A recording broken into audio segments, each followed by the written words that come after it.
Hey, what's up and what's going on? This is Jordan. Welcome to another episode of Movie Buffers, episode 22.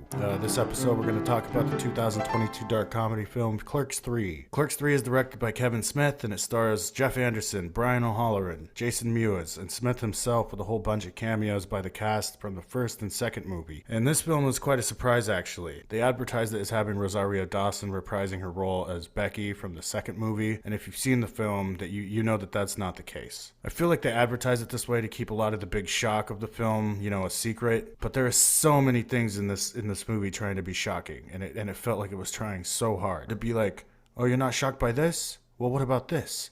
Or not this? Oh, take a little bit of this. It gave you more whiplash than anything. And I had just kind of a strange experience going to see this movie. The whole thing felt strange. I feel strange about this film. It was really hard to be struggling to find my seat while the My Chemical Romance Black Parade is playing in the opening credits, and they played the whole song. And that song's like a ballad, so there's like so many layers to it, a lot of different pacings, kind of just a strange way to open up the third movie. It felt like maybe, Kevin Smith was listening to music one day and just kind of like wrote. It seems like he writes his movies to the music while he's listening to it or whatever. Like, there's nothing beats that opening intro in the second movie where it's Nothing But Flowers by the Talking Heads. And that it just like set the tone just right, even leading up to Randall needing to go to the go-karts and let off some steam. The second movie and the first movie soundtracks are fucking flawless, but this one, it just seemed like,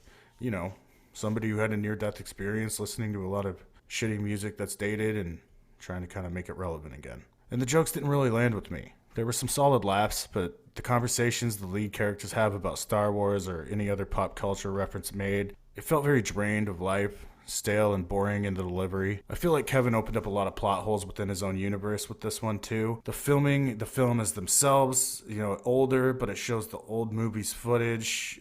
It was really unsettling, I thought. It made no sense to me at all. It almost felt like a long deleted scene on a special features menu or something. And like I said, it gives you whiplash a little bit. The film could be good, and then it turns around and it gets all cringe fest real fast. And at this point, I'm going to talk about spoilers in the movie, so if you haven't seen the film yet, please turn back now. You have been warned.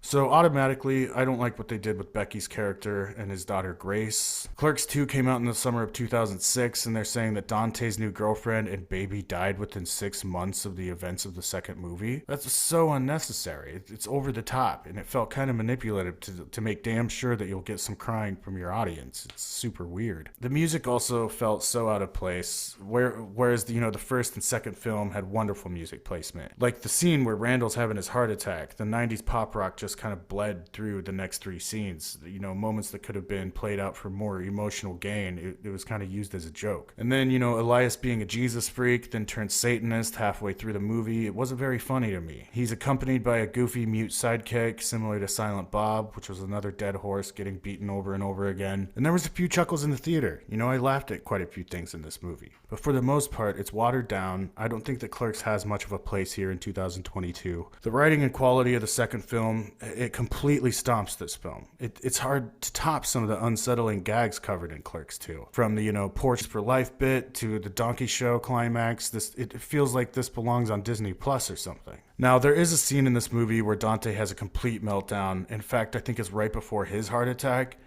Yeah, like the second heart attack in the movie. And it was the most gut-punching scene I think that Smith has ever pulled off. But the fact that the big twist in the film is that Dante too has a heart attack, it seemed like a little bit too much. Like he was double dipping into that emotional assurance well. And though the movie was still being successfully sad at that moment, at the same time, I was like, what the fuck is going on here? Like, seriously? This is the way you kill off your franchise? It literally felt like the Disney Star Wars sequels all over again. I don't know. I desperately wanted to go in and even love this one, especially after seeing a few good reviews coming out and saying that it's like Kevin Smith's best film, and that it definitely is not. It definitely is not his best film. Does anyone remember Dogma? So good. Please do not make a sequel to Dogma, Kevin. Please leave Dogma alone. One thing that felt so crazy, like a fever dream, was seeing Randall screen a cut of Clerks to Dante as he lays there on life support. And the vision where he and Becky are sitting there watching the movie in a theater before going into the afterlife, it really killed me inside. And not really in a good way. I remember seeing Kevin talk about the way he cried at the end of Guardians of the Galaxy 2. And it felt, to me, like he was really gunning for that type of reaction from this film. Just an observation, and if this conclusion is just a personal theory of mine, I apologize. I'm a huge fan of Kevin, but this felt like going back in time to watch one of your favorite films commit suicide. So this film is like 10 times better than Jay and Silent Bob Reboot. It still did not land with me. And it struck that nostalgia chord within, yet it did not feel comforting. It felt more like an old friend calling you up and telling you that they're dying of cancer. I hope I'm not coming off too harsh in this review. I do love Kevin Smith films, but he's one of the main reasons I wanted to work in the industry in the first place. But the days of walking out of his films feeling like you saw something shocking and new, those days are long gone. I'm giving Clerks 3 a C. I don't know.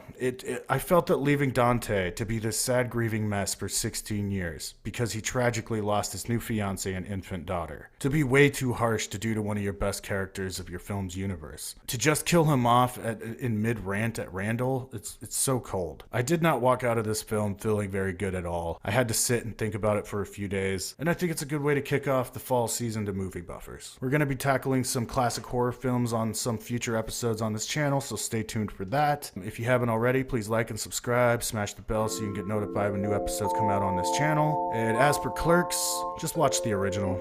Even Clerks 2 had a great conclusion to the whole thing. It felt more satisfying than this mess. And that's it. This is Movie Buffers. Thanks for watching. See you next time.